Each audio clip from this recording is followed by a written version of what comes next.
Hi, I'm going to show you how to frost your nice thick soft sugar cookies with buttercream. So I made a batch of buttercream and divided it into 3 bowls and colored them because I wanted 3 different colors. And then you can use, I'm using a little butter knife, you could use an offset spatula. And you want to pick up about 2 teaspoons, maybe even a tablespoon of frosting, depending how much you want.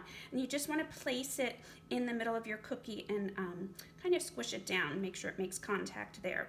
And then you want to use kind of that edge of the frosting, like a wave of frosting, and I'm just pushing from the center out while I'm rotating the cookie in my hand.